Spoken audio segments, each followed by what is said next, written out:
Hello, students. Welcome to our channel Studyverse. So, again, today we are taking the in-text questions of solution topic. Question number 1.7. Question क्या है एक बार पढ़ लेते हैं पहले.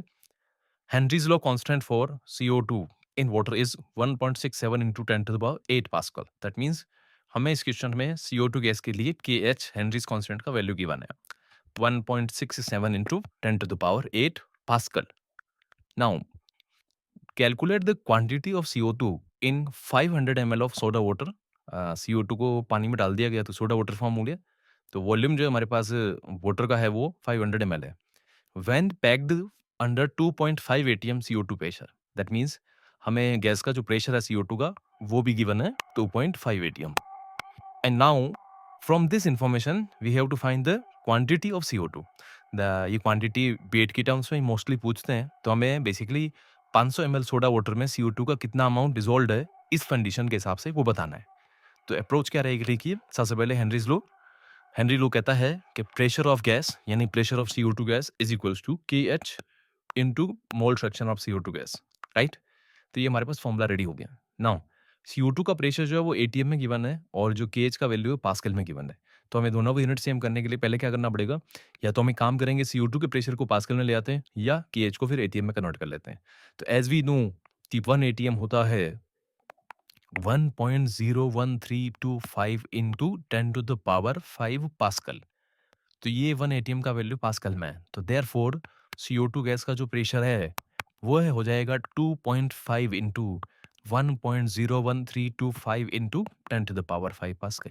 मतलब ATM को पास्कल में कन्वर्ट कर लिया.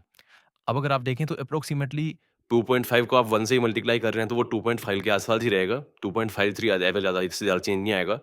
और इसमें पावर हुई 10 टू द पावर 5. आइए अब डेटा हमारे पास रेडी है. तो यहाँ पे CO2 का pressure 2.53 into 10 to the power 5 is equals to KH value 1.67 into 10 to the power 8.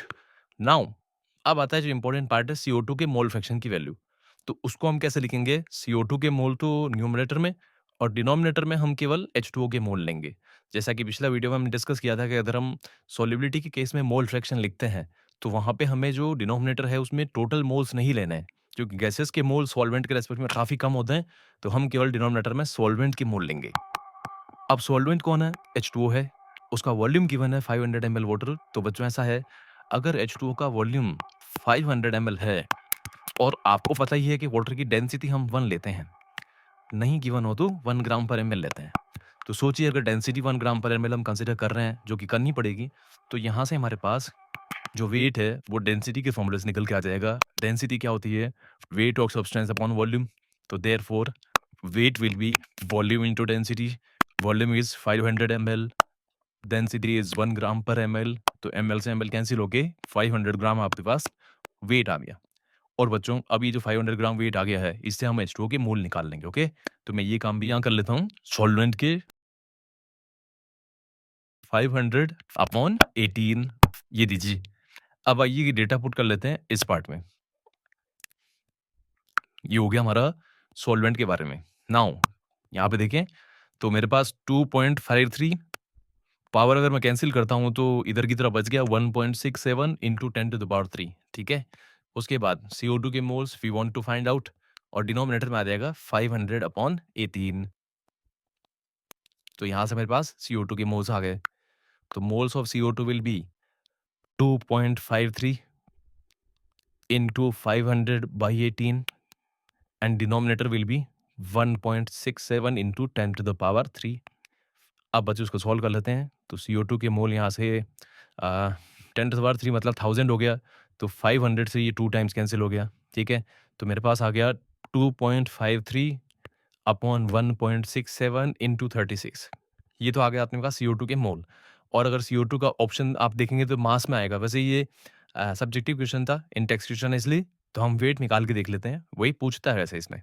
तो यहाँ पे 2.53 अपॉन 1.67 इंटू 36 इंटू 44. ये 44 क्या है बच्चों, मोलर मास. तो अगर CO2 के मोल से हमें पता थे तो मोलर मास से मल्टीप्लाई करके हम क्या निकाल लेंगे, मास निकाल लेंगे. अब अगर आप देखें तो यहाँ पे थोड़ा बहुत कैलकुलेशन मैं आपको समझा देता हूँ कैसे होगा. ये 4 से 9 टाइम्स और ये 4 से 11 टाइम्स. ओके. और 1.67 है, तो लगभग-लगभग ये इसको 2.5 जगह तो ऊपर हो गया हमारे पास, 11 आ गया। नीचे कितना आ गया 1.67 इंटू 9, तो 3 से भी डिवाइड कर सकते हैं। ये 3 से 9 और 253 कैंसिल हो जाएगा। बाकी लगभग-लगभग ये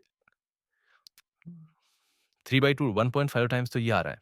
कौन-सी वैल्यू? ये वाली अब, ये इस साइड में जो है ना, तो ये 1.5 के आस-पास आ रही है और इधर 11/9 आ रहा है। तो बच्चों अगर इसको देखा जाए तो लगभग ये 3 ग्राम आएगा। उसका रीज़न मैं बताता हूँ कैसे। नहीं, 3 भी क्यों आएगा? यही आएगा 1.6 के आस-पास, अराउंड ये वैल्यू आनी चाहिए। तो बच्चों ये 1.6 के आस-पास वैल्यू आने वाली है। 1.5 इंटू 11 डिवाइड बाई 9 1.83 के आस-पास आ रहा है। तो 1.83 ग्राम के आस-पास CO2 इसमें क्या होगी? डिसॉल्व होगी 500 ml में, ठीक है? एक बार और कैलकुलेशन देख लेते हैं, आप भी खुद से करें क्योंकि करना तो एग्ज़ाम में आप ही को है। हाँ, तो 1.5 के आस-पास ही था ये 2.53 अपॉन 1.67 और 11/9 जो है वो लगभग 1 हो रहा है। तो इसलिए मैं बोला कि 1.6 के या थोड़ा-सा आगे आने वाला है। तो इस तरह से ये 1.83 ग्राम आ रहा है। थैंक यू बच्चों।